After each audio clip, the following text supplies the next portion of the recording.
Hi, it's Carolyn here. Welcome to the Ray Quilt Along. In this first video, we will be talking about making a plan for your Ray quilt project. So I'm going to talk about some of the other versions that I've already made. I'm going to share with you some inspiration I have for the project that I'm wanting to make during this sew along. And then I am going to share with you some ways that you can plan out your own project. So great, let's get started. First, if you haven't already, make sure to download a copy of the pattern. The pattern can be found on my website, and I'll link it here, so look down below for that link. I've printed out my pattern here, and we'll walk through some of the pieces of that in just a little bit. The design for this project, it's inspired by the classic log cabin quilt, which is a quilting favorite. It's a very versatile block, and that's one reason that I was drawn to it. I love projects that you can imagine and create into many different things. Here I wanted to take just one block of the log cabin motif and then blow it up so that that's the entire quilt. The pattern itself has two different size options, so you can make the larger version, which is like a great throw size, or you can make something smaller, which is like a baby or wall hanging size. So something to keep in mind. You don't have to decide that now, but just know that you have an option. All right, so first, let's take a look at the three versions that I've made already. This first one was kind of an experiment. It was the first and I wasn't exactly sure how things would turn out. I did have my design ready to go, and then I also had the coloring page, as well as a stack of fat quarters. You see, a log cabin block starts in the center with that center piece, and then you add from the center out. Because of this, I thought about how I could stack up my fabrics that would follow the same order in the quilt. Conceptually, I liked the idea of bouncing a bit between my lights and darks. If you think of some of the classic log cabin blocks, you'll often see how light fabrics are on one side and then darker fabrics are on the other. I thought about that general order, but instead of planning it out exactly, I wanted to see how using my fabrics in this way, without regard to the exact sections, would play out in the project, if that makes sense. How it turned out was certainly a surprise because I let each color run out before jumping to the next. Because of this, most of the logs or the pieces, the rows, feature a couple of different fabrics, which I think helps disguise the original order that they're piecing.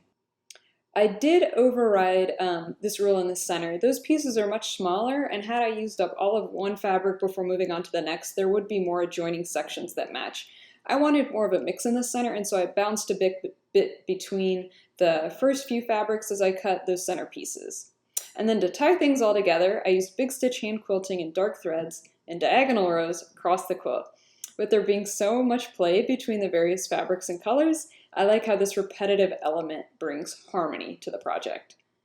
This next version is quite different.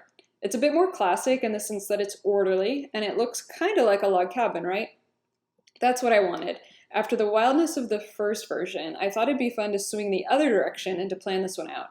I love red, orange, and then blue fabrics, and so we have red-orange favorites on one side and then some blue favorites on the other side. There's a mix of lights and darks on both sides that wasn't as big of a deal. It was more of a clear separation of color. For a strategy like this, the coloring page can really be your friend. I planned mine out by cutting out fabric swatches to mark all of their places.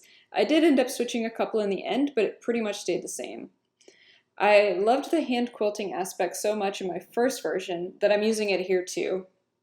Instead of using a really dark thread, I went with a bright orange, and I stitched that out in horizontal rows across the quilt. As another thing to think about, with the design working its way out from the center, like this one does, I like to consider the binding as the last row fabric that frames the perimeter. It's something else that you can think about. This third version might be the middle ground between the first two. It's a bit orderly, but then it also kind of isn't. Like my first Ray quilt, this one started with a pile of fat quarters. The design can be made from 18 fat quarters, and so I built out a specific set to make a pleasing spectrum of color. It's not an obvious rainbow, but I tried to connect one color to the next with some gradual transitions built in. Once I got my fabric order nailed down, then I stacked up those fat quarters and cut and sewed them together in that same order. Like in the first version, it was really entertaining to see how everything would play out by the time I got to the end. Since the colors in this one are intended to flow from one to the other with more of a soft transition, I feel like the overall look is more graduated and continuous. Unlike in the first version, When I mixed up those center pieces a bit, here I let everything play out in color order. This way you see larger areas of the same color in the center, which then get smaller as those pieces become longer in the outer sections. What's great about this is that you can imagine how different it could look if you ordered the same fabrics, in a different way. So that's just a few ways to think about it. Like I said, this is a very versatile block. There's so many different ways that you can take it, so that's something that really excites me about a project. So inspiration for a project can really come from anywhere, and I think that the best place to start is something that excites you the most. I know that sounds super simple, but that is just go with your gut. And if you're having a hard time with that idea initially, going with your gut, it can be something as simple as starting with your favorite colors. It could be a new fabric that you've discovered that you really like, or a new fabric collection. That's a great place to start. It can come from a photo or an image that you've seen online or in a magazine.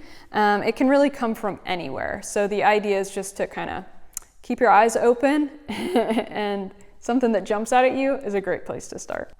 And so once you have kind of these pieces of inspiration, next you kind of want to gather them in a way that starts to help you think about how those ideas can become your actual project. So in this version, I have a different plan again, and that plan has to do with the color yellow. So I have this stack of yellows sitting in my studio. They were left over from my long leaf project that I made. Which also has a lot of yellows, although it has yellows and grays. And so I had the stack of just the yellows sitting in my studio, and every time I would walk into the room, I'd see the stack of yellows and just get really excited. They just were calling out to me to be sewn into something. So that's how I knew that this is what I wanted to use for this project. I just kind of want this massive yellow. I'm not sure that I want too much white, just because I want this field of yellow. That's what I'm really wanting in my, that's what I'm thinking about. So after I started with the stack, then I went back through my stash. I was like, well, do I have any other yellows I could pull? And so I have pulled some other yellows that I'm going to keep nearby, because if I want a little bit more contrast or certain areas to pop, I think that some of these will look really nice. They could work well. And then I also found this piece. It is a print from Rashida Coleman Hale that I picked up a few years ago, and I found it in my stash recently, and I just love how it works with this group. So I'm not sure. I might work it in somehow. So I don't really know yet how much white I want to have in the project, but I might use some because it'll help emphasize the yellows, and it could be a nice break. I'm going to have it nearby to use at the right time. All right, so this is my start, which is honestly, it's not super well planned, I'll be honest. It's really just a matter of I want to sew all of these yellows together. And my next step will be to take advantage of the coloring page. So the coloring page, like I mentioned, is in the download, and I don't think that I want to plan out like each section perfectly like I did in that second version that I've made, but I might take a look at it and kind of think, well, this whole zone might be all this kind of yellow, but maybe, this section here is where I want to pop with some white, so I'll use this one. It'll just kind of help me think about different ways to kind of figure out how to do that. As a side note, I also created a Pinterest board. After I've made my first 3 versions, there were just there's so many good log cabin quilts out there because it's been a motif that's been used forever. So I just gathered a bunch of those on this Pinterest board. Make sure to check it out if you'd like. Maybe something in there will be inspiring to you. I can remember some versions that kind of use the motif in different ways, so I think that I'm going to go back and take a look at that, because that coupled with my coloring page might help me figure out my yellow zones and how I want to use them. So that's really it. That's how I'm planning this out. You can be way more specific if you'd like, or less specific. It won't be, next week we're going to be cutting out the project, and that's, I think, really when the rubber will hit the road for me, because a lot of times for me, I need to be able to see it in order to commit to it. I don't know if you're the same way or not, but I think for me, enough of a plan is to just have my fabrics, figure out kind of a general strategy with the coloring page. And that way, when I go into next week, into the actual cutting out of the project, I'll be able to have enough direction to get started. But as I'm cutting it out, my mind's open to the fact of maybe tinkering or changing a few things here and there as I see it kind of actually shape up. Something else that I should tell you too that I'm also thinking about is the quilting of the project. In 2 of the versions that I've already made, I hand quilted them with like really colorful thread or like really bold thread, and I love that look, and it's also very relaxing. I think it ties together the design elements of this project really nicely. And I have so many great yellow threads, so I've just been collecting a few. This bright yellow one's actually in my shop, so I'll link that below as well. I've got a couple other yellows, and this is an Aurifil 12 weight. Of course, this project doesn't have to be hand quilted. It could be machine quilted. I machine quilted the 3rd version of mine. It could be hand tied. You could send it off to a quilter. It doesn't matter. Whatever you want to do, go for it. And in fact, you don't need to decide the quilting right now either. I'm just telling you that I can't help but think about the quilting sometimes while I'm thinking about the fabrics and everything else, because to me, it's just another great element of the quilt itself. And here with the inspiration, you know, it's so yellow that I mean, thinking of using these really fun yellow threads really plays into that idea so nicely. So if you're feeling compelled about that, go for it. It's something I'm thinking about. I might change it down the road, but it's something I'm thinking about. Something else that I want to mention is that I had this quilt. These were 2 test blocks I made for my spools quilt pattern that I came out with earlier this year.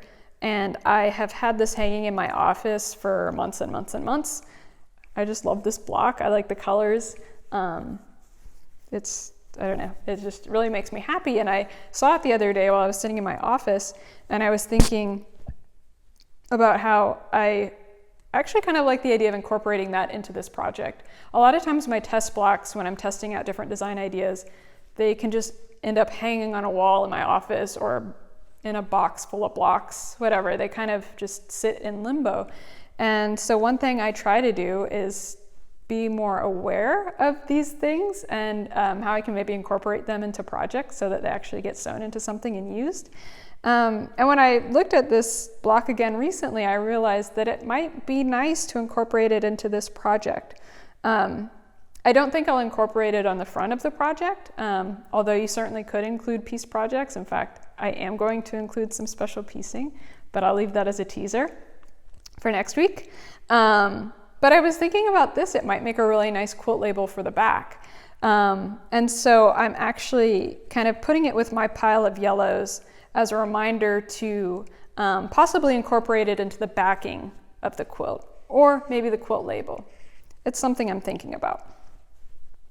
And so if you have other things like this laying around, you don't know what to do with them, or maybe it's something that actually inspires the rest of your quilt that you're wanting to make, think about ways you could maybe use them in your project. I think it's a great thing to do. All right, so I have some homework for you for next time. First, think about your own game plan. Think about first what you're inspired by. It can be something as simple as your favorite color. It can be something more complicated like, I don't know, something very complicated. You pick. So take your inspiration and then start kind of making it real. So gather the actual fabrics that you might be able to use. Start taking a look at the coloring page and map out how those colors might actually work together.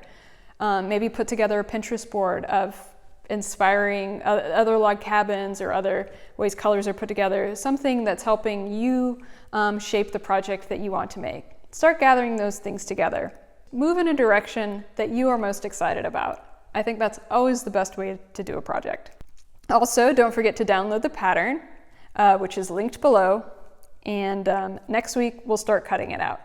All right, thank you so much for joining me this week. I'm really excited to be sewing along with you.